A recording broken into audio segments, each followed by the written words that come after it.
Swapnil Kachole, working as planning manager in Mumbai. माझा 11 वर्षाचा experience आहे. त्यामध्ये मी लार्सन अँड टुब्रो कंपनीमध्ये जॉब केलेला आहे, अगोदर अहुजा कन्स्ट्रक्शनमध्ये केलेला आहे, आणि आता मुंबईमध्ये एका कॉन्ट्रॅक्टिंग कंपनी जातविदास कन्स्ट्रक्शन कंपनीमध्ये RK स्टुडिओ इथे ॲज अ प्लॅनिंग मॅनेजर म्हणून कार्यरत आहे. तर प्लॅनिंग या क्षेत्रात आपण बोलायच्या अगोदर पहिले आपल्याला हे जाणून घ्यायचं आहे की कन्स्ट्रक्शन इंडस्ट्री मध्ये आपला इंडिया कुठं रँक करतो. आता कन्स्ट्रक्शन इंडस्ट्रीमध्ये after agriculture construction is the second largest industry which accounts for 8% of GDP. आपला जो कन्स्ट्रक्शन सेक्टर आहे याचा वाटा आपल्या GDPच्या याच्यात खूप मोठा आहे ॲग्रिकल्चर नंतर, आणि तो साधारणपणे 8% आहे. हा इंडियाच्या GDPला कॉन्ट्रीब्यूट करतो. तर आपली एवढी मोठी कन्स्ट्रक्शन इंडस्ट्री आहे, जसं आता प्रवीण सरांनी सांगितलं की कन्स्ट्रक्शन सेक्टरमध्ये आल्यानंतर आपल्यासाठी भरपूर लाईन्स ओपन होतात. Execution, quality, safety, planning, valuation, costing, budgeting. तर आता यामध्ये जर आपल्याला प्लॅनिंग या क्षेत्रात उतरायचं असलं तर प्लॅनिंग मध्ये एव्हेन्यूज काय आहे रिअल इस्टेटमध्ये specially we will talk about. तर ज्यावेळी तुम्ही ॲज अ फ्रेशर म्हणून एका कुठल्या कॉन्ट्रॅक्टिंग कंपनीमध्ये किंवा बिल्डरकडे जॉईन होता, तर you will be given position there as junior planning engineer. हे डिपेंड करते, कोणी तुम्हाला ज्युनियर प्लॅनिंग इंजिनियर म्हणून अपॉइंट करेल, कोणी तुम्हाला प्लॅनिंग इंजिनियर म्हणून अपॉइंट करेल. पण नॉर्मली जो आपला ट्रेंड असतो कन्स्ट्रक्शन इंडस्ट्रीमध्ये, हे जस्ट मी तुम्हाला सांगतोय. मग ज्युनियर इंजिनियर नंतर तुम्ही प्रमोट होता as a planning engineer. Planning engineer नंतर काही वेळ झाल्यानंतर you will be promoted as senior planning engineer, आणि सिनियर प्लॅनिंग इंजिनियर नंतर तुम्ही असिस्टंट प्लॅनिंग मॅनेजर म्हणून तिथे वर्क करणार. आणि या प्रत्येक, आता जसं तुम्ही junior planning engineer, senior planning engineer, assistant planning manager, तुम्ही जर असे टप्पे चढत चढत जर तुम्ही वरती येताय, तर याचा अर्थ असा आहे की तुम्ही राईट फ्रॉम बेसिक नॉलेज घेतलेलं आहे प्लॅनिंग या क्षेत्रामध्ये. आणि मग त्यानंतर you will be working as a planning manager. त्याचं काम काय आहे, सोबत त्याच्या सोबतची जी टीम असते, junior planning engineers, sub contractor billing engineer, client billing engineer, त्याला सोबत तो मॅनेज करतो. साईटला तर मॅनेज करतो, पण ऑफिसमध्ये हे जे आपले डिपार्टमेंट असतात, ऑफिसचे डिपार्टमेंट, हे त्याच्या अंडर येतात. आता नेक्स्ट, ग्रोथ एव्हेन्यूज पोस्ट प्लॅनिंग. आता तुम्ही प्लॅनिंग मॅनेजर म्हणून काही वर्ष या इंडस्ट्रीमध्ये काम केलं, मग आता याच्या नंतर काय, it depends on you, your choice. त्यानंतर जर तुम्हाला एक्झिक्युशन मध्ये जर काम करायचं असलं तर तुम्ही as a project manager, project head म्हणून त्या पर्टिक्युलर साईटवरती काम करू शकता. का? कारण तुम्हाला प्रोजेक्ट मॅनेजर ला जेवढं माहिती आहे, जे नॉलेज आहे, इक्विव्हॅलंट नॉलेज तुम्हाला या काही वर्षात भेटून जातं. तर तुम्ही, if you are interested on site execution process, you can work as project head और प्रोजेक्ट मॅनेजर. आणि नाही, जर कोणाला असं वाटतं मला जर साईटवरती काम नाही करायचंय, मला प्लॅनिंग मॅनेजर नंतर मला पुढे जाऊन मला ऑफिसमध्ये कॉर्पोरेट जॉब करायचा आहे, तर they can work in corporate office as DGM planning. त्यानंतर they will be promoted as general manager planning head, आणि नंतर व्हाईस प्रेसिडेंट. तर रिअल इस्टेट कंपनीमध्ये म्हणा किंवा बिल्डर कडे म्हणा किंवा ॲज अ कॉन्ट्रॅक्टिंग कंपनीमध्ये म्हणा, तर तुम्हाला जी ग्रोथ आहे तर ती या प्रकारे असते. आता नेक्स्ट, आपण प्लॅनिंग डिस्कस करायच्या अगोदर आपल्याला आपल्या साईट टीम मध्ये कोण असतात आणि त्यांचे फंक्शन्स काय आहे, प्रत्येक डिपार्टमेंट आपल्याकडनं काय एक्सपेक्ट करतंय आणि आपण त्या डिपार्टमेंटकडनं काय एक्सपेक्ट करायला पाहिजे, हे जाणून घेणं गरजेचं आहे.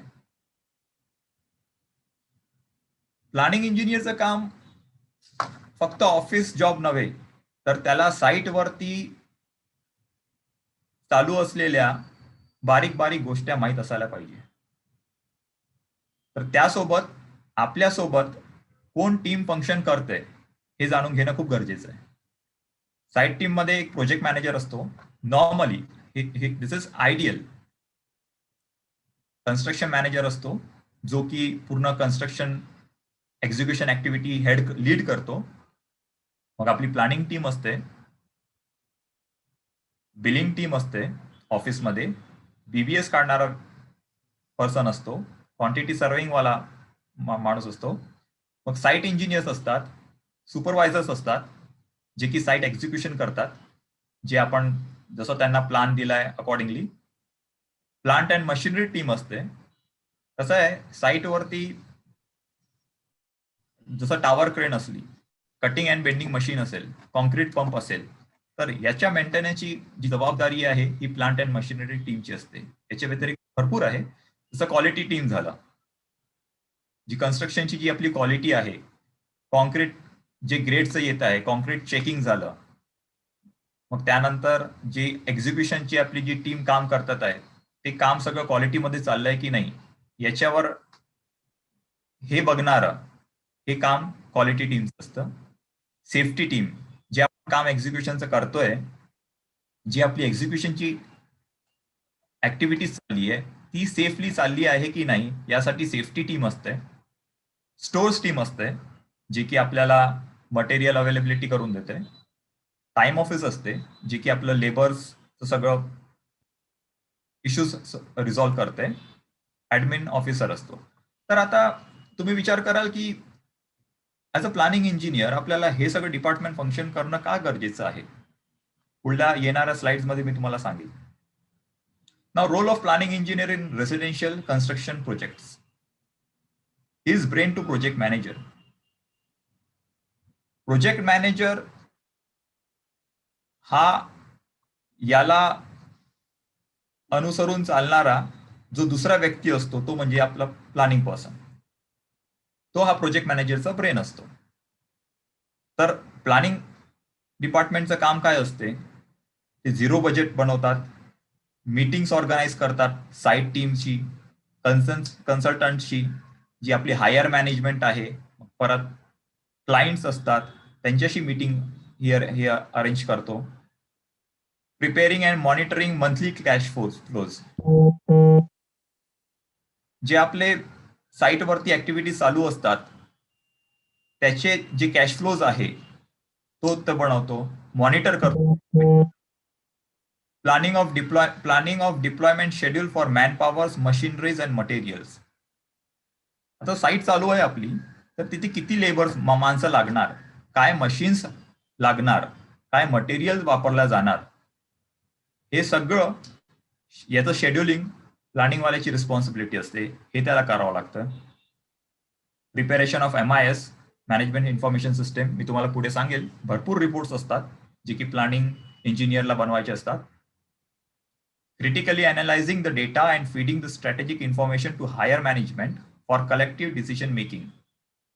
जो साईटवरनं data as a MIS planning engineer जमा करतो, त्याला ऑफिसमध्ये बसून तो अनालाइज करतो.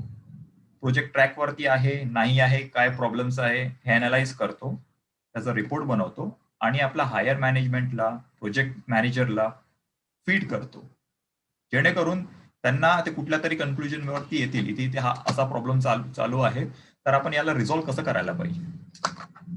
तर हे स्ट्रॅटेजिक इन्फॉर्मेशन तो हायर मॅनेजमेंटला देतो by collecting data from site, cascading the data to site team whenever required. आणि जी मॅनेजमेंटची जी रिक्वायरमेंट आहे, क्लायंटची जी रिक्वायरमेंट आहे, ड्युरेशन वाईज, कॉस्ट वाईज, त्याला अनुसरून तो साईट टीमला पकडून डेटा देत असतो. अनालायझिंग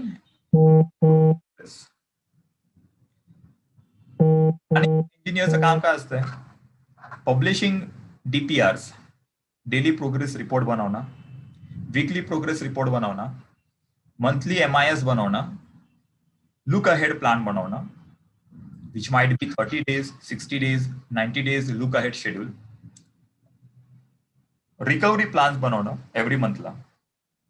से फॉर एक्झाम्पल, आज 24 एप्रिल आहे. आपण एप्रिल हा महिना आपला संपत आलाय. आता जर मी कुठल्या साईटवरती आहे तर मला ऍज अ प्लॅनिंग इंजिनियर मला नेक्स्ट मंथ प्लॅन बनवावा लागेल. मे मंथ प्लॅन, मे मध्ये कुठल्या ऍक्टिव्हिटीज चालणार साईटवरती हा प्लॅन आपल्याला बनवावा लागेल. आणि से फॉर एक्झाम्पल मी एक एज्युम करतो की मे मंथ मध्ये आपण 1000 क्युबिक मीटर कॉन्क्रीट प्लॅन केलं. हे आपण एप्रिलच्या शेवटी प्लॅन केलेलं आहे की आपण मे मध्ये 1000 क्युबिक मीटर कॉन्क्रीट प्लॅन करतोय. तर at the end of May month परत आपण चेक करणार हे 1000 क्युबिक मीटर झालं की नाही आपल्या प्लॅननुसार. जर नाही झालं, से फॉर एक्झाम्पल 950 क्युबिक मीटर झालं किंवा 800 क्युबिक मीटर झालं, तर ते 200 क्युबिक मीटर का बॅलन्स राहिलं त्याचे कारण आपल्याला शोधायचे. आणि ते 200 क्युबिक मीटर पुढे आपण त्याला रिकव्हर कसं करणार हे आपल्याला चेक करायचं आहे. एन्शुरिंग साईट एक्झिक्युशन प्रोसेस. आता जर आपण बघितलं कुठलाही कॉन्ट्रॅक्ट जो की बिल्डर और क्लायंट अँड कॉन्ट्रॅक्टर मध्ये जो झालेला करार आहे, कॉन्ट्रॅक्ट आहे, तो आपल्याला एक्झिक्यूट करायचा असतो आणि आपली साईट टीम ती एक्झिक्यूट करते as per given contract and specified BOQ finalise between client and contractor. तर आता ही आपली जी साईट टीम आहे, जे आपल्याला दिलेलं बीओक्यू आहे त्याच्यानुसारच काम चालू आहे की नाही हे व्हेरीफाय करणं आपलं काम आहे. ठीक आहे. मग परत स्पेसिफिकेशन्स अँड अंडरस्टँडिंग बीओक्यू. जे आपलं काम चालू आहे ते दिलेल्या गिव्हन स्पेसिफिकेशन्स मध्ये आहे की नाही. त्यासाठी ते स्पेसिफिकेशन्स कुठे कुठे दिलेले असतात. कधी स्पेशल स्पेसिफिकेशनचं एक बुकलेट असते किंवा बीओक्यू असते, बीओक्यू मध्ये स्पेसिफिकेशन्स दिलेले असतात. तर त्याला अनुसरून काम आपलं चाललेली आहे की नाही ती ऍक्टिव्हिटी हे बघणं आपलं काम आहे. का? कारण प्रत्येक कामात हा पैसा इन्व्हॉल्ड आहे. जर आपण बीओक्यू सोडून जर आपण एक्झिक्यूट करतोय तर त्या कामाचा मोबदला घ्यायला आपल्याला काही रेकॉर्ड बनवून ठेवावं लागतात. तर हे सगळं आपल्याला मॉनिटर करणं खूप गरजेचं आहे ऍज अ प्लॅनिंग इंजिनियर. आता हे मॅनेजमेंट जे आहे तुम्हाला हे एवढं सगळं एकदम इनिशियल लेवलला एक्सपेक्ट नाही करणार, पण हळूहळू तुम्हाला हे सगळं शिकायचं आहे. कारण वरच्या पोझिशनवरती गेल्यानंतर हे सगळं तुम्हाला येणं गरजेचं असतं. Preparation of method statement. आता हे बेसिकली क्वालिटी इंजिनियरचं काम असते, पण हे क्रॉस चेक करणं प्लॅनिंग वाल्याचं काम याच्यासाठी असते कारण दिलेलं बीओक्यू मध्ये जे स्पेसिफिकेशन आहे अकॉर्डिंगलीच मेथड स्टेटमेंट बनतंय की नाही हे क्रॉस चेक करणं त्याचं काम असते. जर कुठं काही व्हेरिएशन असलं तर they have to change this method statement. Similarly सेफ्टीवाल्यासोबत मिळून, साईट इंजिनियर सोबत मिळून आपल्याला रिस्क असेसमेंट, हजार्ड्स काय आहे प्रोजेक्टचे हे बनवावे लागतात. Requirement of material required for that activity. आता कुठली ऍक्टिव्हिटी जर चालू असली तर त्याला काय मटेरियल लागणार हे वेल ऍडव्हान्स मध्ये आपल्याला माहिती असायला पाहिजे. आणि त्या ऍक्टिव्हिटीसाठी किती लेबर्स लागणार याची रिक्वायरमेंट पण आपल्याला अगोदरपासून माहिती असायला पाहिजे. टूल्स काय लागणार पर्टिक्युलर त्या ऍक्टिव्हिटीसाठी. आता से फॉर एक्झाम्पल आपण एक कॉलम भरतोय आणि व्हायब्रेटर मशीनच नसली साईटवरती तर क्वालिटी अफेक्ट करणार. तर त्याच्यासाठी हे असे भरपूर टूल्स अँड टॅकल्स आहे जे की आपल्याला एक्झिक्युशन वाल्यांना वेळेत देणे गरजेचं आहे आणि आयडेंटिफाय करणं गरजेचं आहे. आयडेंटिफाय करायच्या अगोदर आपल्याला प्लॅन करणं गरजेचं आहे. जर आपण ऍज अ प्लॅनिंग पर्सन या मटेरियल्स, लेबर्स, टूल्स, टॅकल्स प्लॅनच केले नाही तर ते साईटवरती कसे येणार. आणि एक्झिक्युशन वाले कॉन्क्रीट जर करायला गेले आणि मटेरियल, टूल्स अँड टॅकल्स नसलं तर मग त्याची जिम्मेदारी ती आपली असते. तर म्हणून ह्या सगळ्या गोष्टींची रिक्वायरमेंट अगोदर वेल प्लॅन करणं खूप गरजेचं असतं. Keeping checklist ready, pre inspection and post inspection हे बेसिकली क्वालिटीवालाच करतो. पण कुठलीही ऍक्टिव्हिटी आपण ज्यावेळी एक्झिक्यूट, आपल्या साईट टीम एक्झिक्यूट करते, आपली एक्झिक्युशन टीम ज्यावेळी एक्झिक्यूट करतो तर त्याच्या अगोदर प्री इन्स्पेक्शन चेकलिस्ट भरताय की नाही, पोस्ट इन्स्पेक्शन चेकलिस्ट कॉन्क्रीट झाल्यानंतर से फॉर एक्झाम्पल भरतात आहे की नाही, हे मॉनिटर करणं खूप गरजेचं असतं. Discipline for daily TBT, tool box talk. Tool box talk हे जे आहे हे आपलं सेफ्टी डिपार्टमेंट देते with conjunction with site team. तर हे डेली बेसिसवरती होत आहे की नाही हे आपल्याला आपला वॉच याच्यावर पाहिजे. नेक्स्ट, आता साईटवरती आपले साईट इंजिनियर्स एक्झिक्युशन करतात, तर त्यांना हार्ड कॉपीज देणं, साईटवरती हार्ड कॉपीज ऑफ ड्रॉइंग्स देणं, revise hard copies of drawings to be given to the site engineers for execution. असं नाही, आजकाल कसं झालंय, आपल्याला मोबाईलची सवय भरपूर झालेली. आपल्या मोबाईल ऍपमध्ये आपण ड्रॉइंग्स टाकतो किंवा ऑटोकॅड आपल्याकडे असतं. तर आपले जे साईट इंजिनियर्स आहे ते सॉफ्ट कॉपी मधून ड्रॉइंग बघतात आणि एक्झिक्यूट करतात, जे की चुकीचं आहे. तर as a planning engineer you should ensure that soft copy should be avoided at site and hard copy should be given to site engineers for execution, and that too GFC. GFC म्हणजे good for construction drawings.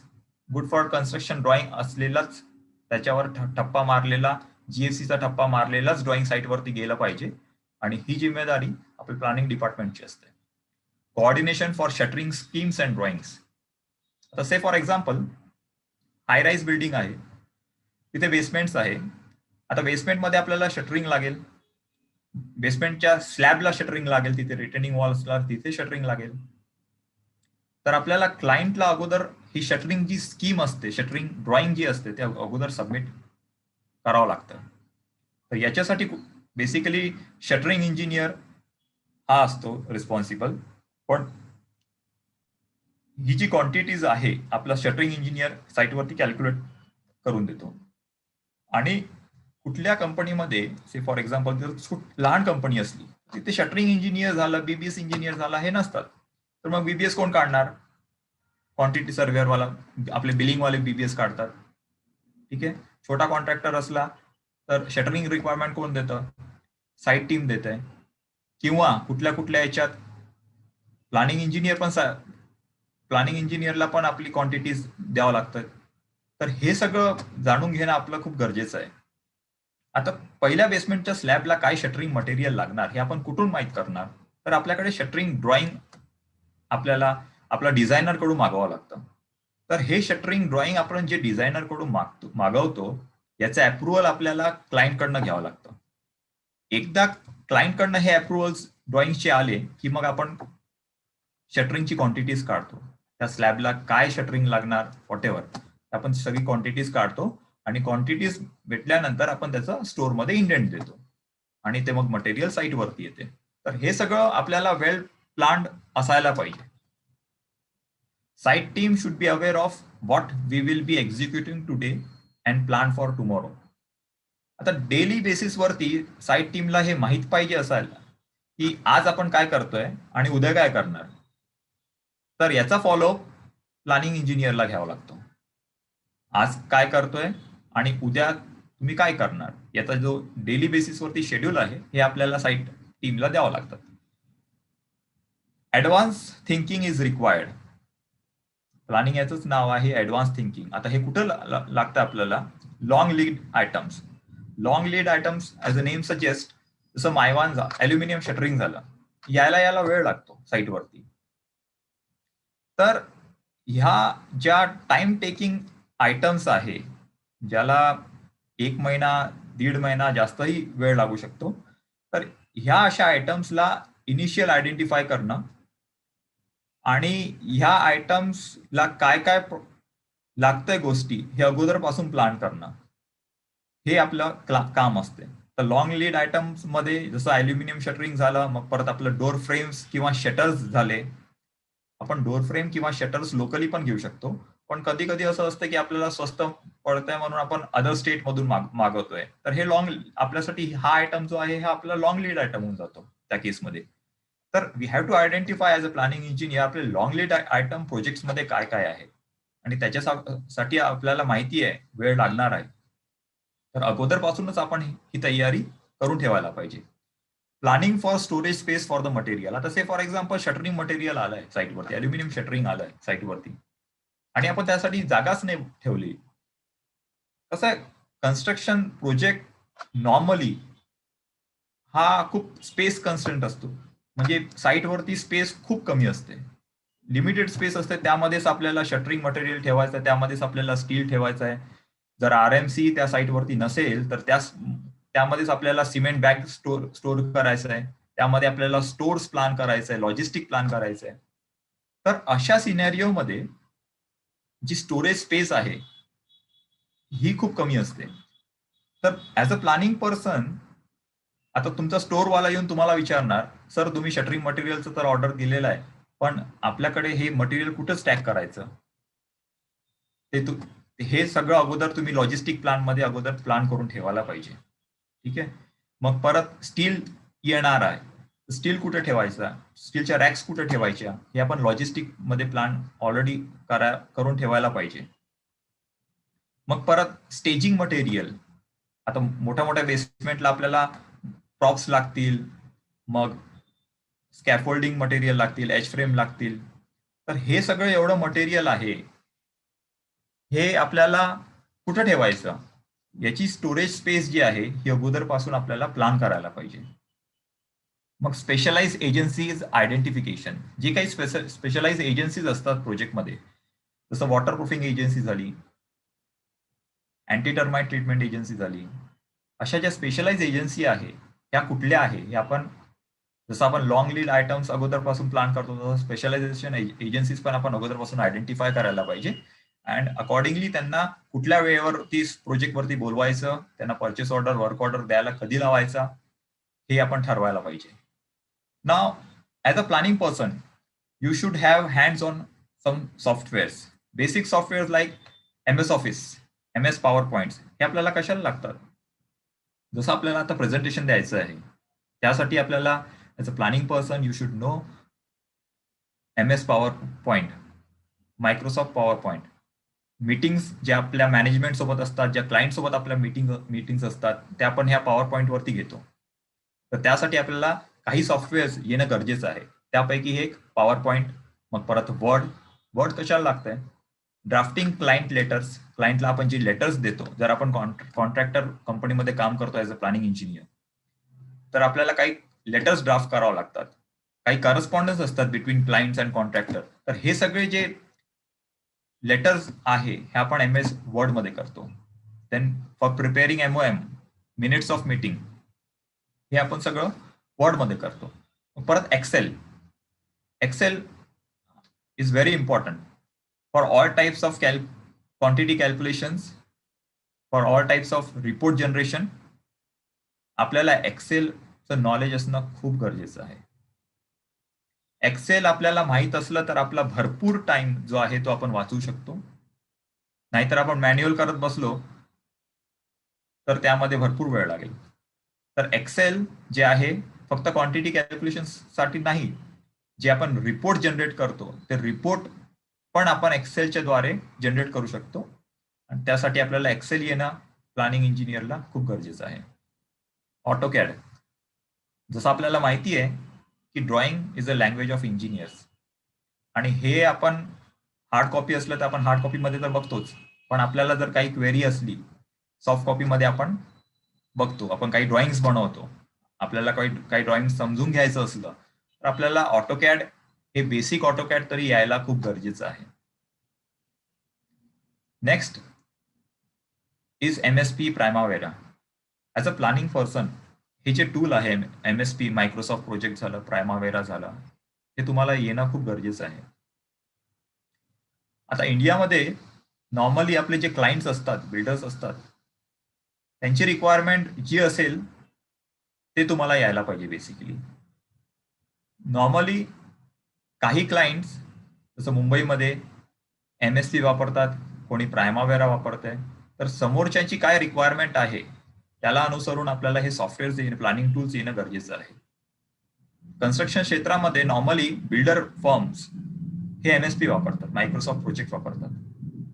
तर कमीत कमी तुम्हाला हे software येणं फार गरजेचं आहे. ट्रॅकिंग अँड मॉनिटरिंग सगळ्यात महत्वाचा पार्ट प्लॅनिंग इंजिनियरसाठी. जे आपण रिपोर्ट जनरेट करतो त्याला फ्रिक्वेंटली अपडेट करणं आणि अकॉर्डिंगली प्रोग्रेसला ट्रॅक करणं, रिसोर्स प्लॅन करणं, हे आपलं मेन काम. Communications and coordinations. जो प्लॅनिंग इंजिनियर आहे त्याचं कम्युनिकेशन खूप क्लिअर पाहिजे. त्याला आपल्या क्लायंटची जी रिक्वायरमेंट आहे ती कळायला पाहिजे. आपल्या टीम्सला घेऊन चालणारा पाहिजे. त्याचं जे कोऑर्डिनेशन आहे व्हेरियस डिपार्टमेंट सोबत, जसं मी तुम्हाला अगोदर सांगितलं की आपल्या साईट टीममध्ये कुठले कुठले डिपार्टमेंट असतात, तर या डिपार्टमेंट सोबत त्याला काय काम त्यांना द्यायला पाहिजे, काय काम त्यांच्याकडून काढून घ्यायला पाहिजे, हे कोऑर्डिनेशन असणं खूप गरजेचं आहे. आपण साईटवरती वीकली प्रोग्रेस मीटिंग्स तर घेतच असतो, पण as a planning engineer you should conduct daily standup meeting at site itself. आता daily standup meeting at site म्हणजे काय? से फॉर एक्झाम्पल, आता कुठला प्रोजेक्ट चालू आहे तर तुम्ही तुमच्या प्रोजेक्ट मॅनेजर सोबत सनराईज मीटिंग सकाळी घ्यायला पाहिजे आणि संध्याकाळी त्यांचा फीडबॅक म्हणून सनसेट अशी मीटिंग घ्यायला पाहिजे.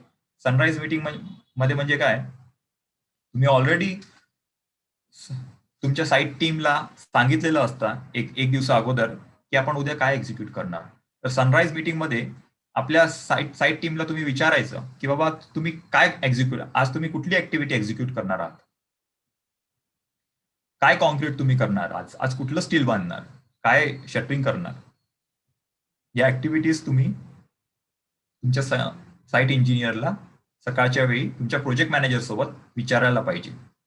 आता ही जी स्टँडअप मीटिंग जी असते आपली साईटवरती, यामध्ये फक्त एक्झिक्युशन टीम नाही, यामध्ये आपली बाकीची जी डिपार्टमेंटचे जे हेड लोक आहे ते पण असणं गरजेचं असतं. का ते तुम्हाला आता सनसेट मीटिंगच्या वेळी सांगतो. आता सकाळी आपण त्यांना सनराईज मीटिंग मध्ये विचारलं की बाबा आज काय प्लॅन आहे, तर आपली टीम बोलणार आज आपल्याला 50 क्युबिक मीटर कॉन्क्रीट करायचं आहे सकाळी. तर हे आपल्याला माहीत पडल्यानंतर मग संध्याकाळी 7 वाजता परत ज्यावेळी साईट संपायला येते आपली, तर आपण सनसेट मीटिंग परत घेतो साईटवरती उभं राहून आणि मग परत त्यांना विचारायला पाहिजे बाबा आज आपण 50 क्युबिक मीटर कॉन्क्रीट प्लॅन केलं होतं, तर त्या 50 क्युबिक मीटर कॉन्क्रीट सध्या काय पोझिशन आहे, साईटवरती कॉन्क्रीट होणार नाही होणार. तर मग आपला साईट इंजिनियरचा रिप्लाय पॉझिटिव्ह पण असू शकतो किंवा निगेटिव्ह पण असू शकतो. हो झालंय, 100% पण असू शकतो किंवा 80% 70% डिपेंड्स. तर ते कदाचित आपल्याला सांगणार 50 क्युबिक मीटर कॉन्क्रीट झालं नाही, 30 क्युबिक मीटर कॉन्क्रीट झाला. तर हे 20 क्युबिक मीटरचा शॉर्टफॉल का आला, हे प्रश्न आपण त्यांना त्या सनसेट मीटिंग मध्ये विचारायला पाहिजे.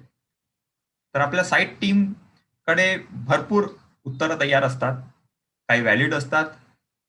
तर काही व्हॅलिड उत्तरं म्हणजे कसे की आपल्याला साईट टीम बोलणार की सर आपलं जे टॉवर क्रेन आहे, टॉवर क्रेनचा ऑपरेटर अवेलेबल नव्हता किंवा सिग्नल मॅन अवेलेबल नव्हता किंवा टॉवर क्रेनचं फंक्शनिंग बिघडलेलं.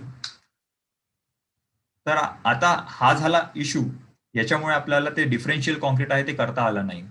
तर त्या सनसेट मीटिंग मध्ये आणि आपली बाकीची टीम जी आहे त्यापैकी काही मेंबर्स जे पीएनएम टीमचा जो हेड असतो, आपण त्याला प्रश्न विचारायला पाहिजे की बाबा काय प्रॉब्लेम झाला, आपलं जे कॉन्क्रीट मिस झालेलं आहे ते non availability of tower crane, signal man, operator यांच्यामुळे झालेलं आहे.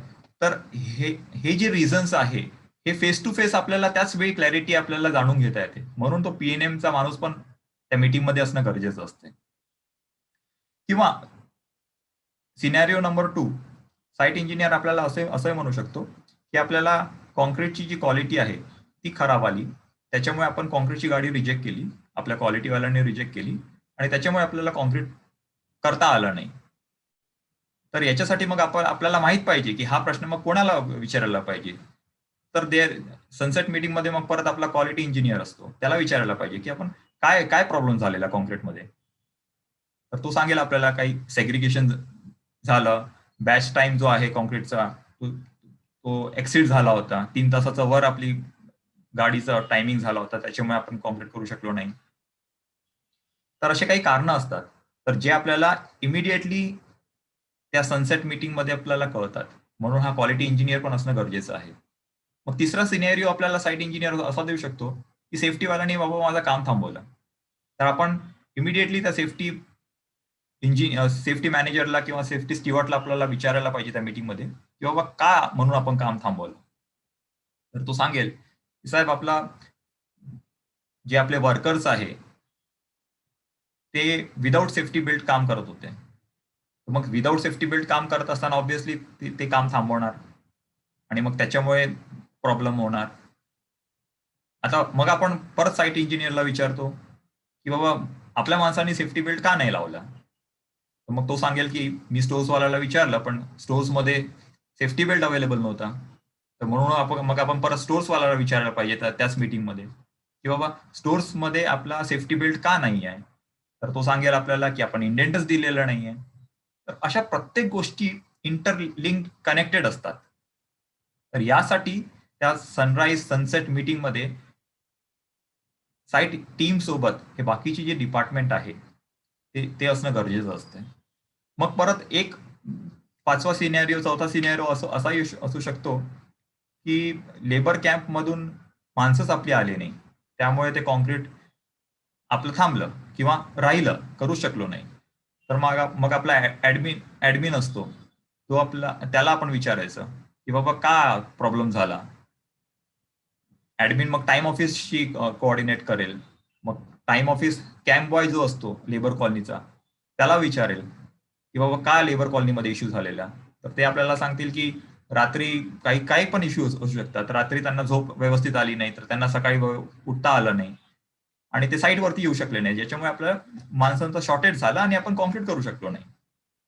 तर अशी भरपूर कारणं असतात आणि ते इमिडिएटली क्लॅरिफाय करून घेण्यासाठी आपल्याला हे sunrise sunset daily standup meeting at site करणं खूप गरजेचं असतं. नेक्स्ट, आता हे झालं standup meeting. Weekly site progress review meeting ही पण आपण साईटवरती घेतो. ही आपण इंटरनल टीम पण घेतो आणि ही आपण क्लायंट सोबत पण घेतो. वीकली रिव्ह्यूची मीटिंग असते, ही आपण इंटरनली ज्यावेळी घेतो, तर त्यामध्ये आपले सगळे डिपार्टमेंट क्वालिटी सेफ्टी काय इश्यूज झाले या वीकमध्ये हे आपल्याला कळतात आणि त्याचा काय प्रॉब्लेम आहे, त्याचं काय सॉल्युशन आहे त्या प्रॉब्लेमचं, हे आपल्याला तिथे जाणून घेणं खूप गरजेचं आहे. Raising of R F I म्हणजे रिक्वेस्ट फॉर इन्फॉर्मेशन. आता कुठलं ड्रॉइंग मध्ये जर काही क्लॅरिटी नाही आहे, तर आपण व्हर्बली क्लायंटला विचारून एक्झिक्यूट नाही करू शकत, म्हणजे नाही करायला पाहिजे. It is not advisable. तर त्याच्यासाठी आपण RFI रेस करतो. त्यांना आपल्याला सांगावं लागेल, की या ड्रॉइंगमध्ये हे स्टीलचे डिटेल्स मिसिंग आहे, तर याच्यासाठी याचं काय सॉल्युशन आहे तुम्ही मला पाठवा. तर हे जे RFI रेस करणं आहे, हे बेसिकली आपल्या प्लॅनिंग डिपार्टमेंट मधून हे कॅरी आउट होतात. Responsibility and escalation matrix. जसं तुम्हाला आता सांगितलं, की कुठल्या टीमची काय रिस्पॉन्सिबिलिटी आहे हे आपल्याला ऍज अ प्लॅनिंग इंजिनियर माहीत असणं खूप गरजेचं आहे. आणि त्याच्यासाठी आपण कुणाला काय विचारायला पाहिजे, कुठल्या लेवलला एस्केलेट कसं करायचं, तर मॅट्रिक्स आपल्याला माहीत असणं खूप गरजेचं आहे department wise. Should have hands on rate analysis as a planning engineer. तुम्हाला काही इम्पॉर्टंट गोष्टी ज्या साईटवरती असतात त्याच्या व्यतिरिक्त ऑफिस पार्टमध्ये रेट अनालिसिस जसं झालं हे माहीत असणं गरजेचं आहे. क्वांटिटी कॅल्क्युलेशन्स तुम्हाला काढता यायला पाहिजे. क्वांटिटी कॅल्क्युलेशन जर करताय तुम्ही, तर तुम्हाला बाकीची जे रिसोर्स रिक्वायरमेंट आहे, लेबर रिक्वायरमेंट आहे, प्रोडक्टिव्हिटीज आहे, हे सगळं माहीत पडणार. तर याच्यासाठी तुम्हाला क्वांटिटी कॅल्क्युलेशन्स पण तुम्हाला यायलाच पाहिजे. सब कॉन्ट्रॅक्टर बिलिंग. आता तुम्ही मोठ्या लेवलवरती एज अ प्लॅनिंग मॅनेजर म्हणून जर काम करता, तर तुमच्या अंडर सब कॉन्ट्रॅक्टर बिलिंग आणि क्लायंट बिलिंग हे व्यक्ती काम करणार. आता यांना मॉनिटर जर करायचं आहे, तर तुम्हाला यांचं काम माहीत पाहिजे. सब कॉन्ट्रॅक्टर बिलिंग वाला काय काम करतोय, क्लायंट बिलिंग वाला काय काम करतोय, हे माहीत असणं फार गरजेचं आहे. का? कारण जर फॉर एक्झाम्पल कुठलंही क्लायंट बिल, आपण जर कॉन्ट्रॅक्टर कडे काम करतोय आणि आपल्याला monthly RA bill, running account bill जर आपला क्लायंट बिलिंग इंजिनियर जर पुट करतोय क्लायंटला, तर तो साईन करणार त्यावर. त्याच्यानंतर प्रोजेक्ट मॅनेजर पण साईन करणार. पण त्याच्यामध्ये ऍज अ मीडिएटर म्हणून तुम्ही असता, कारण प्रोजेक्ट मॅनेजरला एवढा वेळ नसतो की तो डायरेक्ट साईन करेल. तर तो कदाचित तुम्हाला सांगू शकतो की बाबा गो थ्रू इट. तर ते तुम्हाला माहिती असणं गरजेचं आहे की बाबा बिलिंग मध्ये आपण काय पकडलं आहे, काय क्लेम केलेला आहे, काय नाही.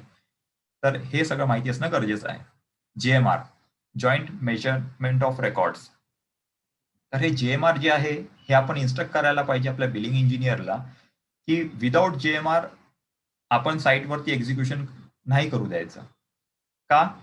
कारण साईटवरती जसं मी तुम्हाला मगाशी सांगितलं की जसं RFI रेस करणं खूप गरजेचं आहे, रिक्वेस्ट फॉर इन्फॉर्मेशन.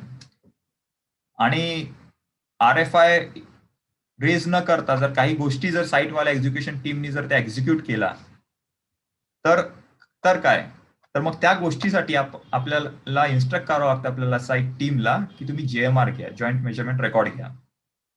आणि तो जो JMR आहे हे आपली साईट टीम जी आहे ही आपली इंटरनल जी ऑफिस टीम आहे बिलिंग डिपार्टमेंट त्यांना सबमिट करणार and accordingly our billing team will claim. तर हे माहीत असणं प्लॅनिंग इंजिनियरला गरजेचं असते. रेझिंग RFIs, जसं मी तुम्हाला मगाशी सांगितलं की RFI रेस करणं हे खूप इम्पॉर्टंट असतं. Risk management, preparing risk registers, risk identification and its mitigation plan. हे आपल्याला करावं लागतं. काय रिस्क आपल्या प्रोजेक्टमध्ये आहे किंवा काय येणार, त्याला आपण मिटिगेट कसं करायचं, त्याला आयडेंटिफाय कसं करायचं, हे आपल्याला करावं लागतं. Updation of risk register with the help of safety person and site people, we have to update our risk register also. मग आता जसं आता येणारा काही महिन्यात मान्सून येणार, तर आता साईटवरती चालू होईल मान्सूनचे आपले वेगळेच प्रॉब्लेम्स. तर आपल्याला माहिती आहे मान्सून मध्ये आपल्याला प्रॉब्लेम होणार आहे. जर आपण बेसमेंटमध्ये आहोत तर मान्सून यायच्या अगोदर त्याची पूर्वतयारी काय करायला पाहिजे याचा mitigation plan as a planning person तुम्ही साईट टीम सोबत डिस्कस करून बनवायला पाहिजे. तर मान्सून मिटिगेशन प्लॅन जे आहे, असं नाही की मान्सून सुरू झाला, पाऊस पुढच्या हप्त्यात येणार आपल्याला कळालं तेव्हापासून प्रिपेरेशनला लागायचं. का? कारण मान्सून मिटिगेशन प्लॅन एक्झिक्यूट करायला पण त्याला वेळ लागतो. तर हे काही महिन्या अगोदरच मान्सून मिटिगेशन प्लॅन आपण बनवायला पाहिजे. Next, client dependency. आता क्लायंटचा भरपूर रोल असतो प्रोजेक्टची स्पीड आपल्याला नेण्यात. आपल्याला प्रोजेक्ट टाइमवर कम्प्लीट करायला क्लायंटकडनं वर्क फ्रंट जे आहे, ज्याला आपण मराठीत चाल म्हणतो, ती चाल देणं खूप गरजेचं आहे. कारण काही एजन्सीज ज्या आहेत ह्या क्लायंटच्या असतात. तर जोपर्यंत त्यांची एजन्सीज फॉर एक्झाम्पल आपल्याला चाल देणार नाही तर आपण पुढे काम करू शकणार नाही. तर ही झाली क्लायंट डिपेंडन्सीज. मग परत तसंच क्लायंटकडे आपलं काय डिपेंडन्सी असते, ड्रॉइंग. कारण काम कसं करायचं, कुठल्या ड्रॉइंग्सनी करायचं, कसं पाहिजे, हे आपल्याला ड्रॉइंग्स क्लायंट देते. तर टाइमली अवेलेबिलिटी ऑफ ड्रॉइंग्स हे आपल्याला क्लायंटकडनं पाहिजे. तर ही डिपेंडन्सी झाली परत जी आपली क्लायंटकडून आहे. मग परत काही एजन्सी, जसं मी तुम्हाला अगोदर सांगितलं की एस्केवेशन एजन्सी आहे. नॉर्मली एस्केवेशन हे कॉन्ट्रॅक्टर क्लायंट करून देते. जर त्याला काम कुठल्या कॉन्ट्रॅक्टरला द्यायचं असलं तर. आणि से फॉर एक्झाम्पल आपण सिव्हिल कॉन्ट्रॅक्टर आहोत आणि आपलं काम आहे फक्त कोर अँड शेल, बाकीच्या सगळ्या एजन्सी क्लायंटच्या. तर एस्केवेशन एजन्सी जोपर्यंत आपल्याला एस्केवेट करून देणार नाही proper required level, required depth पर्यंत, तोपर्यंत आपण काम चालू करू शकणार नाही. तर परत हे आता आपल्यासाठी क्लायंट डिपेंडन्सी ऍक्टिव्हिटी झाली. तर ह्या ऍक्टिव्हिटी ज्या डिपेंडन्सी आहे हे आयडेंटिफाय करणं खूप गरजेचं आहे. मग परत काही प्रोजेक्ट्समध्ये वॉटरप्रूफिंग जे आहे हे सिव्हिल कॉन्ट्रॅक्टरला नाही देत. वॉटरप्रूफिंगची एक एजन्सी डायरेक्ट क्लायंट अपॉइंट करतो आणि हे hands on hand with civil contractor जाते. तर ही वॉटरप्रूफिंग जी एजन्सी आहे जोपर्यंत आपलं काम संपवत नाही तोपर्यंत आपण त्या water, say for example raft आहे बेसमेंटला, आणि राफ्ट वरती जर वॉटरप्रूफिंगची आपण शीटच क्लायंटने आपल्याला टाकून दिली नाही किंवा वॉटरप्रूफिंग एजन्सीनी शीटच टाकली नाही, तर आपण त्याच्यावर रेन्फोर्समेंट किंवा स्टील कसं ले करणार? तर हे बेसिकली आपली ऍक्टिव्हिटी एक्झिक्यूट करायच्या अगोदरची ही डिपेंडन्सी झाली, जी की क्लायंट डिपेंडन्सी आहे. तर हे जाणून खूप गरजेचं आहे. मग परत रॉक अँकरिंग झालं. वॉटरप्रूफिंग, रॉक अँकरिंग या काही गोष्टी असतात जे क्लायंट आपल्याकडे ठेवतो आणि बाकीचं जे कोर अँड शेल वर्क आहे हे कॉन्ट्रॅक्टरला देतो. तर ह्या डिपेंडन्सीज जे आहे हे आयडेंटिफाय करणं खूप गरजेचं आहे. मग परत प्लिन चेकिंग. तर बीएमसी कडून, मुंबईमध्ये बीएमसी कडून परमिशन आणणं किंवा पुण्याला पीएमसी कडून परमिशन्स आणणं हे बिल्डरचं काम असते. तर तोपर्यंत कॉन्ट्रॅक्टर आपला आयडल चार्ज क्लेम करणार, नाही करणार, शेड्यूलमध्ये पकडायचा, नाही पकडायचा, ऑब्व्हियसली पकडला जातो. पिन चेकिंगचा जो हा टाइम फ्रेम आहे हे आपल्याला शेड्यूलमध्ये पकडायला जाते. तर ही पण ऍक्टिव्हिटी एक क्लायंट डिपेंडन्सी झाली. से फॉर एक्झाम्पल आपण विचार केला किंवा प्लॅन केलं की 15 दिवसात आपल्याला क्लायंट क्लीन चेक करून देणार आणि आपल्याला लागले 30 दिवस काही कारणामुळे, तर ते सगळे रेकॉर्ड मेंटेन करणं आपलं काम आहे. मग काही मोठ्या प्रोजेक्टमध्ये कसं असतंय, कॉन्क्रीट, स्टील हे फ्री सप्लाय असते फॉर कॉन्ट्रॅक्टर. स्टील हे जे आहे हे क्लायंट आपल्याला देते. तर आपण कुठली ऍक्टिव्हिटी एक्झिक्यूट करतो आणि टाइम वर आपण जर कॉन्क्रीटच आलं नाही तर आपण एक्झिक्यूट करू शकणार, ते आपलं कॉन्क्रीट होणार नाही ना. तर परत हे क्लायंट डिपेंडन्सी झाली. मग परत स्टीलची रिक्वायरमेंट आपण दिली, पण आठएमएमचा ट्रेलरच नाही आला, तर परत आपलं काम हॅम्पर झालं, आपलं रेन्फोर्समेंट वर्क हॅम्पर झालं. परत ही क्लायंट डिपेंडन्सी झाली. मग परत आपल्याला से फॉर एक्झाम्पल बेसमेंटचा स्लॅब करायचा आहे किंवा फर्स्ट फ्लोअरचा स्लॅब करायचा आहे, तर तिथे कसं आहे, इलेक्ट्रिकल वर्क्स असतात.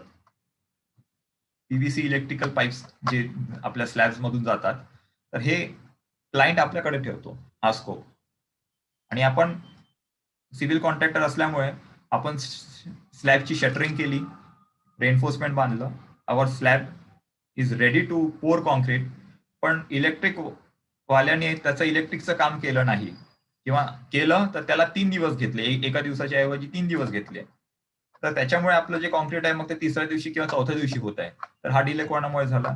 इलेक्ट्रिक एजन्सीमुळे, जे की क्लायंटची एजन्सी आहे. तर हे परत क्लायंट डिपेंडन्सी झाली. तर अशा भरपूर गोष्टी आहे ज्या क्लायंट डिपेंडन्सी जे आपल्याला माहीत असणं गरजेचं आहे. Similarly plumbing work also. ना aware of billing data usage. As a planning engineer, आपला क्लायंट बिलिंग इंजिनियर जो आहे तो बिल बनवणार, मंथली बिल बनवणार. तर मंथली किती काय इनवॉइस बनतंय याच्यावर लक्ष असणं आपलं गरजेचं आहे. परत आपला, जसं मी तुम्हाला अगोदर सांगितलं की बिलिंग डिपार्टमेंटमध्ये सब कॉन्ट्रॅक्टर बिलिंग वाला असतो, मग दुसरा क्लायंट बिलिंग इंजिनियर असतो, किंवा काही काही कंपनीजमध्ये एकच माणूस असतो जो सब कॉन्ट्रॅक्टर बिलिंग पण करतो आणि क्लायंट बिलिंग पण करतो. तर या दोन्ही केसमध्ये पेड वर्सेस क्लेम रिपोर्ट आपण त्यांच्याकडनं मागणं. पेड म्हणजे काय? से फॉर एक्झाम्पल, मागच्या महिन्यात आपण 1000 क्युबिक मीटर कॉन्क्रीट केलं, तर त्या 1000 क्युबिक मीटरचाच पैसा आपला जो सब कॉन्ट्रॅक्टर आहे किंवा आपले जे वर्कर्स आहे, आपण त्या 1000 क्युबिक मीटरच्या कॉन्क्रीटचेच पैसे त्याला गेले पाहिजे. पैसे म्हणा किंवा क्वांटिटी म्हणा, तेवढीच क्वांटिटी आपण त्याला द्यायला पाहिजे. आणि क्लेम्ड रिपोर्ट, क्लेम्ड म्हणजे काय? जे आपण क्लायंट कडून घेतो. मागच्या महिन्यात आपण जर 1000 क्युबिक मीटर केलेलं आहे, तर आपण पण क्लायंट कडनं 1000 क्युबिक मीटरच क्लेम करायला पाहिजे. से फॉर एक्झाम्पल, आपण क्लेम करताना 1000 क्युबिक मीटर क्लेम केलं आणि आपल्या सब कॉन्ट्रॅक्टर बिलिंग इंजिनियरनी 1000च्या ऐवजी 1100 क्युबिक मीटर जर कॉन्ट्रॅक्टरला, सब कॉन्ट्रॅक्टरला दिलेला आहे, तर तो 100 क्युबिक मीटरचा व्हेरिएशन का आला हे आपल्याला जाणून घेणं त्याच्याकडनं खूप गरजेचं असते. तर हा जो चेक आहे हे मॉनिटर करणं आपलं काम असते. त्याचे 100 क्युबिक मीटरचं व्हेरिएशनचं रिझन्स भरपूर असू शकतात.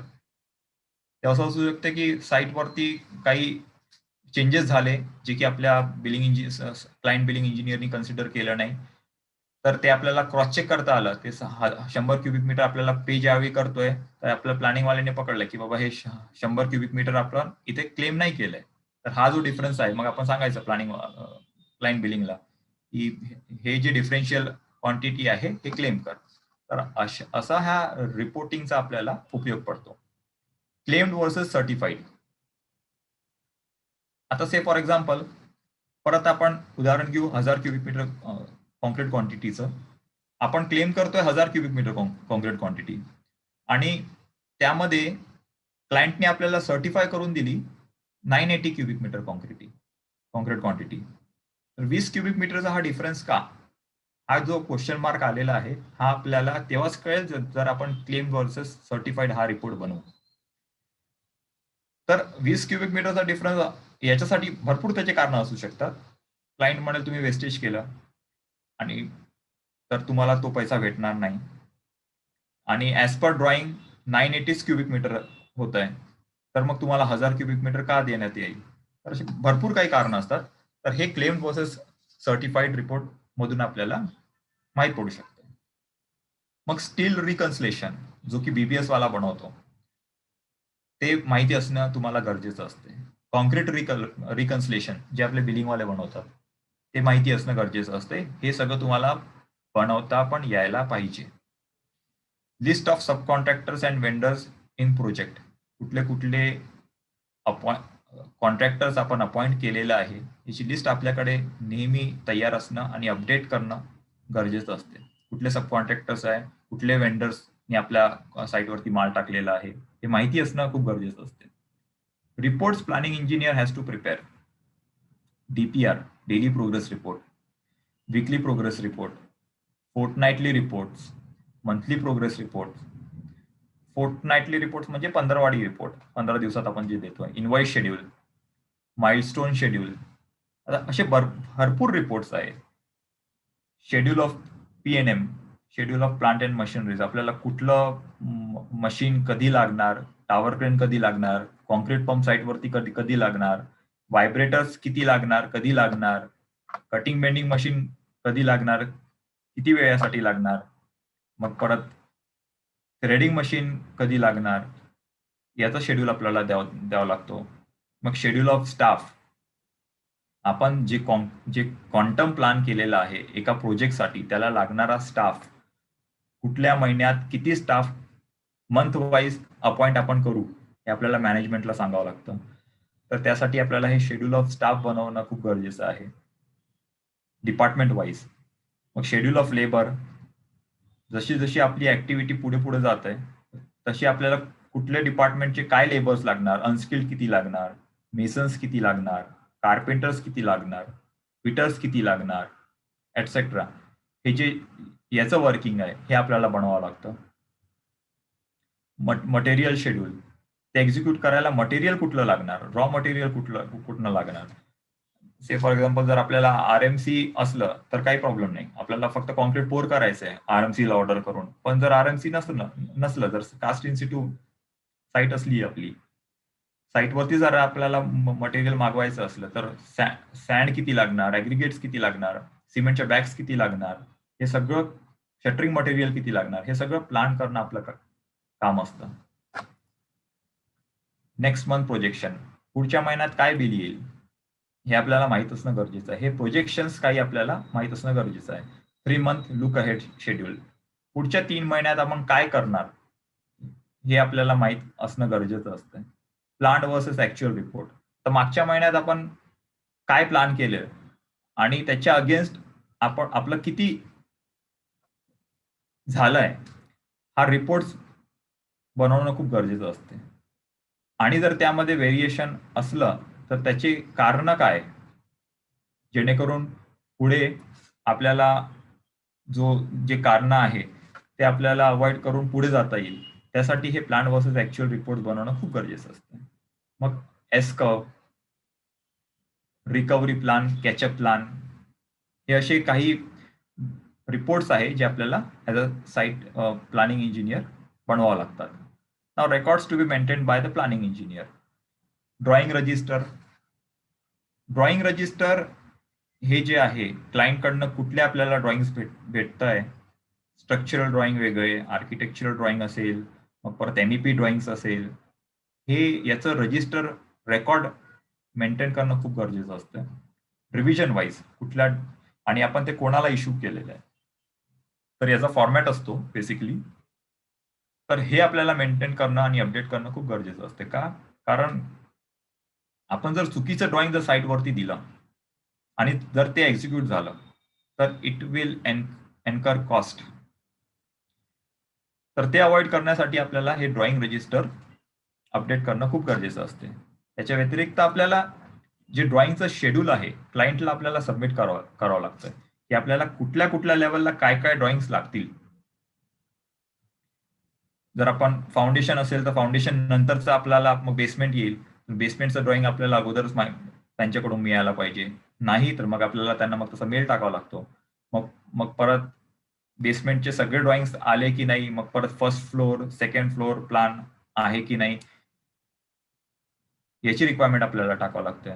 मग परत स्टेअरकेसची ड्रॉइंग आहे की नाही, लिफ्टची ड्रॉइंग आहे की नाही सेपरेट, त्याची डिटेल्स आहे की नाही, आर्किटेक्चरल कॉपी त्याची आहे की नाही, MEP कॉपी आहे की नाही, स्ट्रक्चरल कॉपी आहे की नाही, ही जी ड्रॉइंगची जी शेड्यूलची जी रिक्वायरमेंट आहे ही पण देणं आपलं प्लॅनिंग इंजिनियरचं काम असतं. आणि त्याला सोबत सोबत आपल्याला डिले रजिस्टर किंवा हिंड्रन्स रजिस्टर मेंटेन करावं लागतं. एक प्रोजेक्ट कम्प्लीट टाइमली करायसाठी भरपूर एफर्ट्स लागतात, पण तो प्रोजेक्ट टाइमवर जर नाही चालत आहे तर आणि जर डिले होत आहे तर काय कारणामुळे आपण त्या प्रोजेक्टमध्ये डिले करतोय, तर ते कारण नोंद करायसाठी हे डिले रजिस्टर आपण मेंटेन करतो साईटवरती, किंवा त्याला हिंड्रन्स रजिस्टर पण म्हणतात. मग डेली कॉन्क्रीट प्लॅन, आपण उद्या काय कॉन्क्रीट करणार अकॉर्डिंग जे आपण मंथली प्लॅन केलेला आहे त्याला अनुसरूनच आपण उद्या काय कॉन्क्रीट करणार ते डेली कॉन्क्रीट प्लॅन आपल्याला बनवायचं काम असतंय. मग handing over and taking over from client and client dependent sub contractors. मगाशी जसं आपण डिस्कस केलं क्लायंट डिपेंडन्सीज मध्ये, तर क्लायंटने आपल्याला त्यांचा जो पोर्शन आहे त्याच्या सब कॉन्ट्रॅक्टरचा तो कधी दिलाय याची तारीख नोंद करणं खूप गरजेचं असते, because it will ultimately help you for delay claiming. तर हँडिंग ओव्हर टेकिंग ओव्हर हे प्रॉपर एका फॉर्मॅट्समध्ये व्हायला पाहिजे, आणि ते पण त्याच वेळी व्हायला पाहिजे ज्यावेळी ते एक्झिक्यूट होतात. कारण नंतर आपण पुढे गेलो तर मागचं सगळं विसरतो आणि त्यावेळी मग आपल्याला कोणी पण साईन द्यायला तयार नसते. तर म्हणून ज्या ऍक्टिव्हिटीज आहे त्या ऍक्टिव्हिटीचं handing over and taking over त्याच वेळी फॉर्मॅटमध्ये व्हायला खूप गरजेचं असतं. So thank you. शेवटी पीटर ड्रकर यांचं असं म्हणणं आहे की you can not manage what you don't measure. म्हणजे जर तुम्हाला काही गोष्टी जर मॅनेज करायच्या असल्या तर ते मेजर करणं खूप गरजेचं असते. आणि ऍज अ प्लॅनिंग पर्सन हे आपण साईटवरती ज्या गोष्टी आहे हे मोजून मापून मेजर करून डेटा घेऊन त्याला अनालाइज करून रिपोर्ट बनवून साईट चालवतो, आपल्या मॅनेजमेंटला सांगतो. तर हे अशा प्रकारचं आपलं काम असतं. थँक्यू.